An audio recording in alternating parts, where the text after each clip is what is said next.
अपने पसंदीदा शो के फुल एपिसोड देखने के लिए अभी डाउनलोड करें दंगल प्ले ऐप।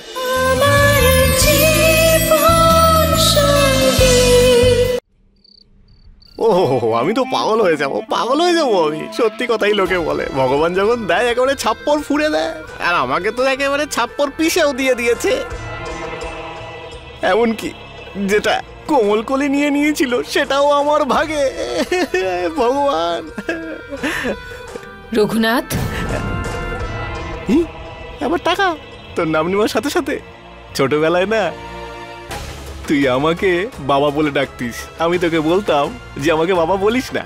কিন্তু আজ তোকে দেখে না আমি ভেতর থেকে এটা চাইছি যে তুই আমাকে বাবা বলে ডাক। এটা আমার জন্য এনেছিস? আচ্ছা শোন না, তুই আর কোনো চিন্তা করিস না, আমি আর কিচ্ছু করব না। তুমি যদি চাও তাও আমার বেদবাবুর কোনো ক্ষতি করতে পারবে না। একবার খুলে দেখো। কি বলছিস? আরে তোর বাপ রে, আমি বাপ।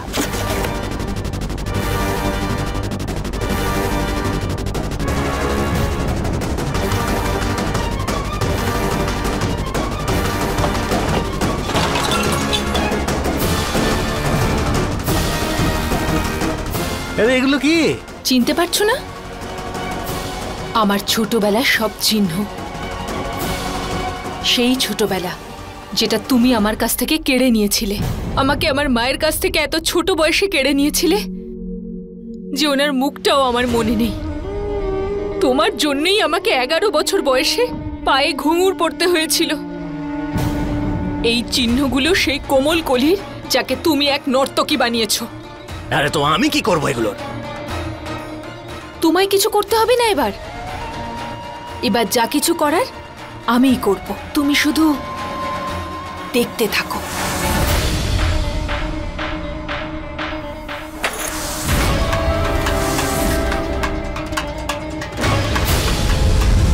আরে এটা কি করলি তুই? আগুন লাগাচ্ছি আমার ফেলে আসা জীবনের স্মৃতিগুলোতে। আর একটা কথা তোমাকে বলে দিচ্ছি, আজকের পরে যদি কোনোদিনও তুমি আমাকে পুরনো অতীতে নিয়ে যাওয়ার চেষ্টা করো, তাহলে তোমাকে ওইভাবে জীবন্ত জ্বালিয়ে দেব। ওই কোমল কলি মরে গেছে, যে তোমাকে ভয় পেত। আমার অতীতের সবকিছু এই আগুনে পুড়ে গেছে। এই কোমল কলি আগুনে পুড়ে পবিত্র হয়ে গেছে। আর যে তোমার সামনে দাঁড়িয়ে আছে সে হলো বেদবাবুর সম্পত্তি। আমি যাচ্ছি আমার বেদবাবুর কাছে। যদি তুমি আমাকে আটকানোর চেষ্টা করো তাহলে পরের আঘাতটা তোমার উপরই হবে। যা যা যা। আরে কি হলোটা কি মেয়েটার? আগুন লাগানোর সাথে সাথে অগ্নি বর্ষণও করছে। কিন্তু আমি ওর বাপ, বাপ দেখে নেব।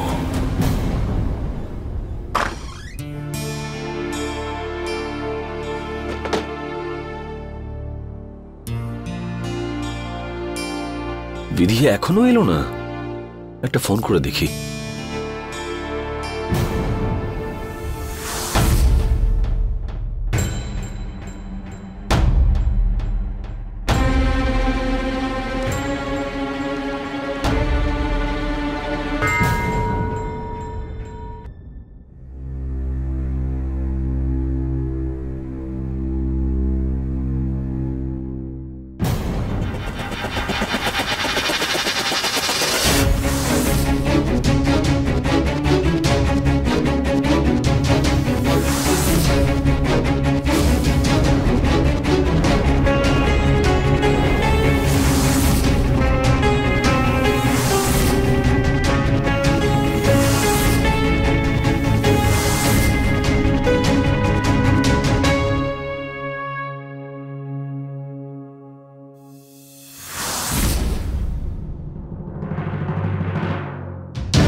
বেদবাবু,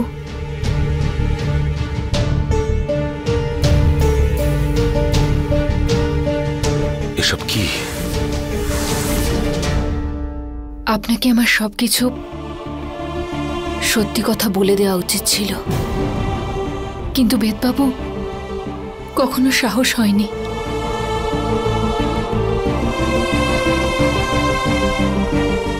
সব বুঝতে পেরে গেছি আমি যে তুমি বাড়ি ছেড়ে কেন চলে গিয়েছিলে, এরকম অদ্ভুত বিহেভ কেন করছিলে। ওই পার্সেলে কেউ বাজি পাঠিয়েছিল আর তুমি সেটা জানতে। এই সব কিছুর কারণ এটা ছিল।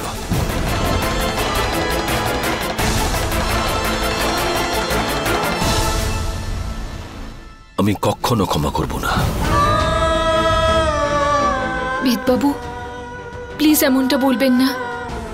আমাদের যাত্রা যেমন ভাবেই শুরু হয়ে থাক, কিন্তু আজকের সত্যিটা হলো যে আমি আপনাকে ভীষণ ভালোবাসি। এই ভালোবাসার তুমি অনেক বড় মূল্য চাইছো বিধি, কারণ এতে যা আছে সেটা আমি করতে পারবো না। আমি পায়েলকে কখনো ক্ষমা করতে পারবো না।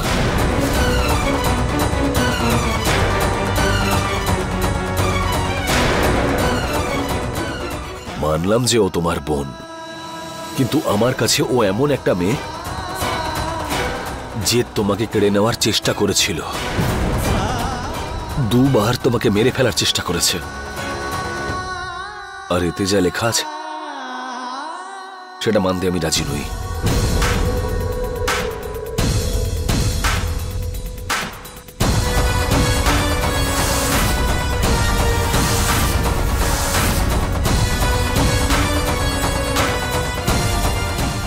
বিধি, এরকমটা আবার নয় তো যে পায়েল জেলে বসে বসে তোমাকে ব্ল্যাকমেল করার চেষ্টা করছে, তোমার উপর কোনো চাপ সৃষ্টি করছে যাতে তুমি ওকে ছাড়িয়ে এই বাড়িতে আবার ফিরিয়ে আনো?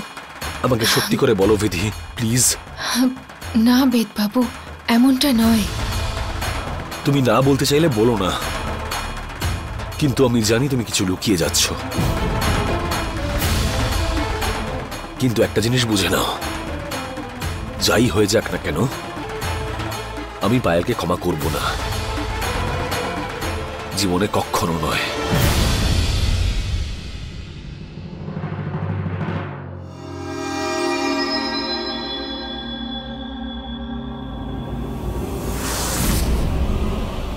এই চিঠিটা তুমি বদলে দিয়েছো তাই না? আমি তোমাকে বলেছিলাম না যে এভাবে যাবে যাতে বেদ তোমাকে ঘৃণা করে, কিন্তু তুমি তো তোমার দুঃখের কাহিনী লিখে যাচ্ছ। এভাবে আমার ছেলের ভালো মানুষের সুযোগ তোমাকে নিতে দেব না। তোমার যা যা ভাবার তুমি ভাবতে পারো, কিন্তু আমার ভালোবাসার উপর আমার পূর্ণ বিশ্বাস আছে। আমি শুধু একটা কথা জানি ম্যাডাম, যে শেষে গিয়ে ভালোবাসারই জয় হবে।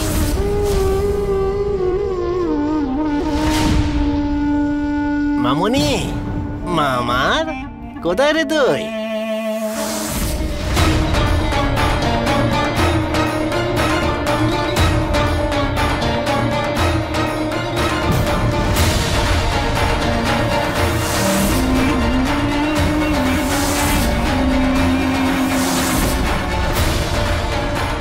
বিধি আমার সোনা,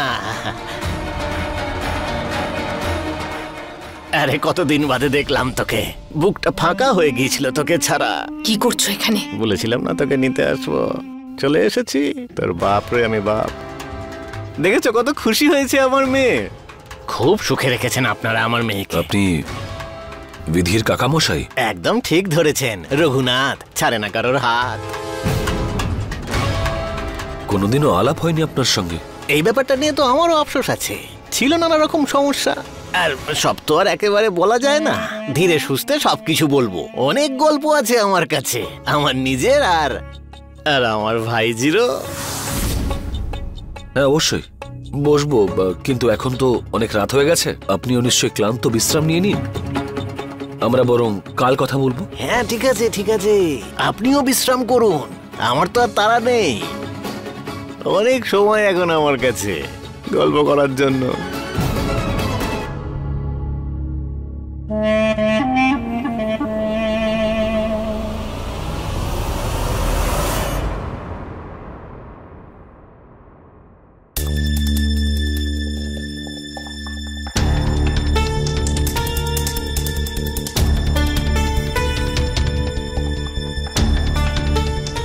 বাড়িতে থাকতে চলে এসেছে ও।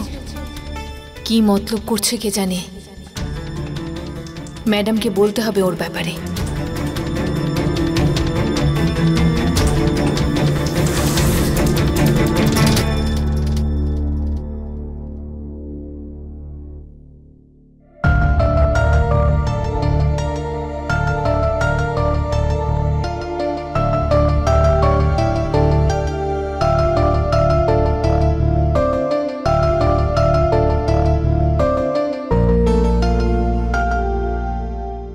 ম্যাডাম, আমি ভালোভাবে জানি যে তুমি আমাকে কতটা ঘেন্না করো, কিন্তু আমি তোমাকে কিছু বলতে এসেছি।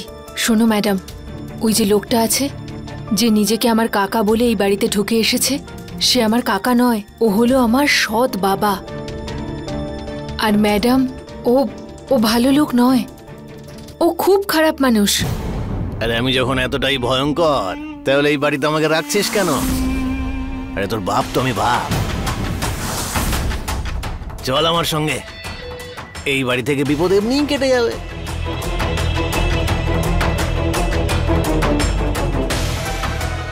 আরে এই ম্যাডামের দিকে তাকিয়ে আছিস কেন?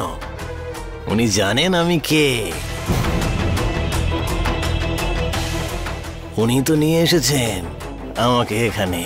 কি?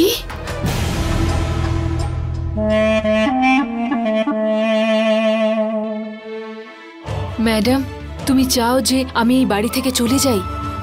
আমি চলে যাব ম্যাডাম, শুধু একবার বেদবাবুকে সব সত্যিটা বলে দিয়ে যাই, তারপর ওনার সিদ্ধান্তই আমার সিদ্ধান্ত হবে।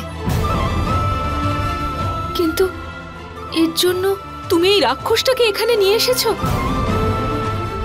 কেন? আরে ম্যাডাম, তুমি নিজেই ভাবো, যেই লোকটা নিজের মেয়ের সঙ্গে এরকম ব্যবহার করেছে, সে তোমার সঙ্গে পরিবারের সঙ্গে কি করবে? একে এই বাড়ি থেকে বের করো ম্যাডাম, আমি হাত জোড় করছি। আরে চল বাপ, আমি বাপ। ম্যাডাম ছাড়ো, ম্যাডাম ছাড়ো, চল ছাড়ো, ছাড়ো আমার হাত, ছাড়ো। যদি তোমার মনে হচ্ছে যে এই বাড়িতে ঢুকে তুমি আমার উপর চাপ সৃষ্টি করতে পারবে, তাহলে তুমি একেবারে ভুল। একটা কথা কান খুলে শুনে রাখো, এই পরিবারের দিকে খারাপ নজর দিয়েছো, তাহলে আমার থেকে কেউ খারাপ হবে না। আর একটা কথা তুমি বুঝে নাও, যদি কিছু উল্টোপাল্টা করেছো, তাহলে আমি ভুলে যাব যে তুমি আমার বাবা হও।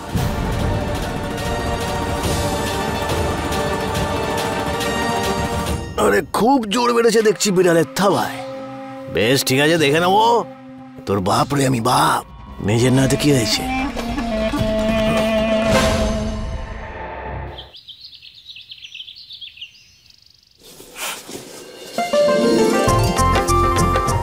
সুগন্ধ দারুণ বেরোচ্ছে কিন্তু।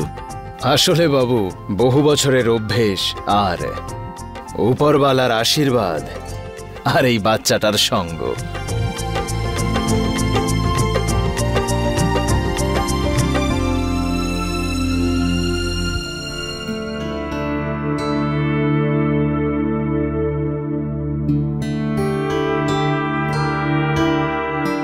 তুমি বানিয়েছো? হ্যাঁ। খুব মিষ্টতা আছে তোমার হাতে। থ্যাংক ইউ দাদা, তুমি যে বলেছো এটাই আমার কাছে অনেক বড় ব্যাপার। আপনার এই ছেলে সত্যি দারুণ, মন ছুঁয়ে গেল ওর হাতের মিষ্টতা। আচ্ছা, এবার আপনি ভোগের থালা সাজিয়ে দিন, মা এক্ষুনি চলে আসবেন নিতে।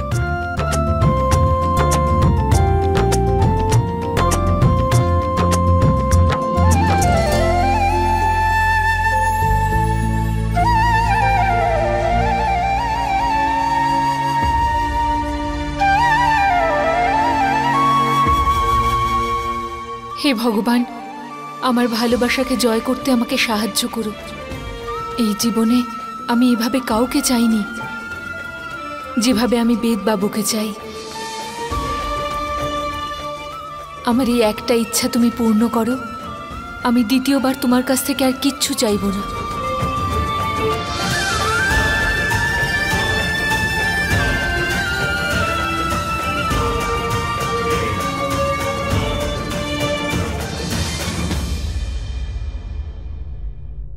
বেদবাবু, আমি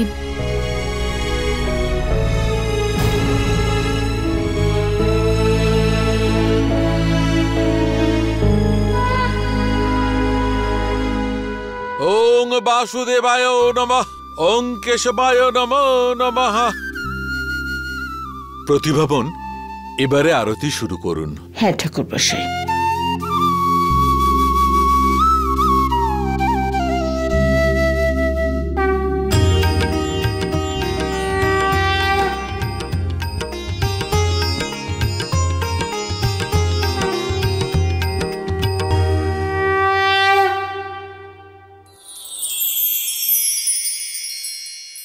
চল চল, আরে চোর একটা, আমাদের আরে, বাড়িতে না, চুরি না। করতে এসেছিস। গোবর্ধন, কি হয়েছে? হ্যাঁ, দেখুন না মাসিমা, মহারাজের সাহায্য করতে এসে ইরাবতী বৌদির ঘর থেকে টাকা চুরি করছিল। আর আমাদের বাড়ি থেকে? আরে আমার ঘর থেকে চুরি করছিলিস? অসভ্য! শোনো, পুলিশকে ফোন করো তো, এই ছেলেটাকে আমি পুলিশে দেব। আর তোকে তো আরে দাঁড়াও বৌদি,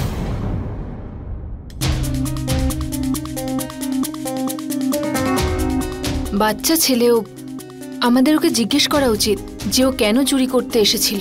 আরে এটা জিজ্ঞেস করার কি হয়েছে? যে ছেলেটা এই বয়সে চুরি করছে সে তো বড় হয়ে বড় বড় অপরাধ করবে। আর তাছাড়া এইসব ছেলেদেরকে ছোটবেলা থেকে ট্রেনিং দেওয়া হয়। একদম ঠিক বলেছিস তুই। বৌদি, জন্মের পর থেকেই কেউ চুরি করা শিখে যায় না। বাচ্চারা খারাপ হয় না বৌদি, পরিস্থিতি ওদেরকে খারাপ কাজ করতে বাধ্য করে। শোনো, এদিকে এসো।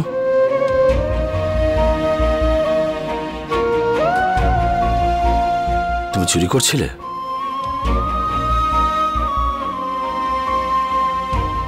ভয় পেও না, বলো কেন করলে চুরি? আমার বাবা একটা নেশাখোর, তাই তাকে টাকা জোগাতে হয়, সেই জন্য আমাকে চুরিটা করতে হয়েছে। যদি আমি ওনাকে গিয়ে টাকা না দিই তাহলে উনি আমার বোনকে দালালের কাছে বেচে দেবেন।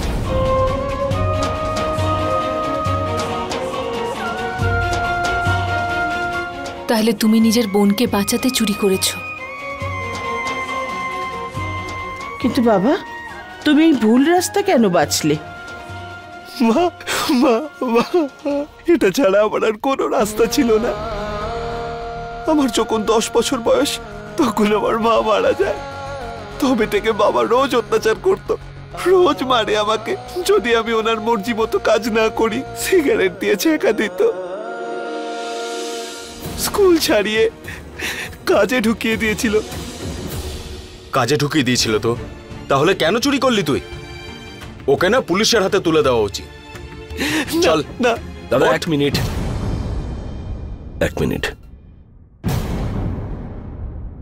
বাবু, তোর হাতে এত মিষ্টতা, অন্যভাবে কাজ করেও তো টাকা রোজগার করতে পারতিস। বাবার কথায় চুরি করলি, তাহলে এবার যদি উনি বলেন কারোর খুন করে আসতে, সেটাও করে দিবি?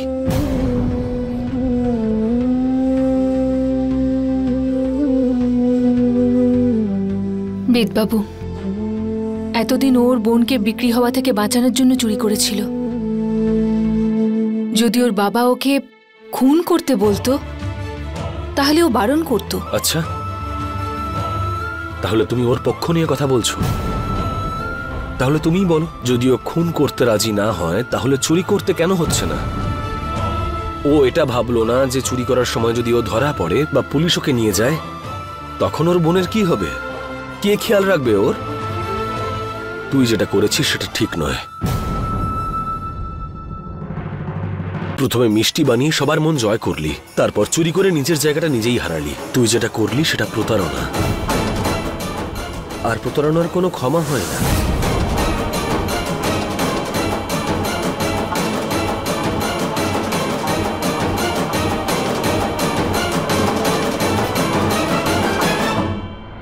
ও যে মিষ্টি তৈরি করেছে মন থেকে করেছে, আর যে চুরি করেছে সেটা মনের বিরুদ্ধে গিয়ে করেছে, চাপে পড়ে করেছে। এই ব্যাপারটার কোনো মূল্য নেই আপনার কাছে?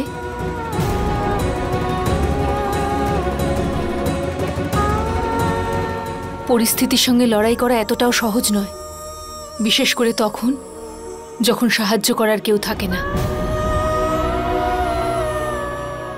ও যদি আপনার মতো কোনো সাহায্যকারী পেয়ে যেত তাহলে হয়তো ও চুরির পথে পাই বাড়াতো না।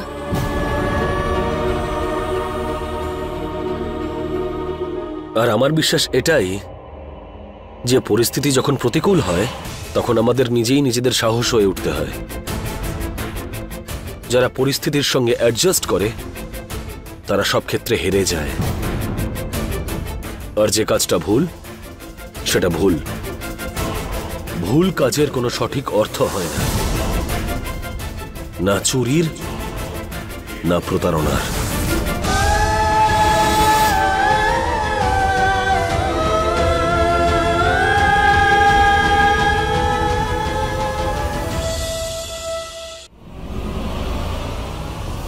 বেরিয়ে যায় এখান থেকে।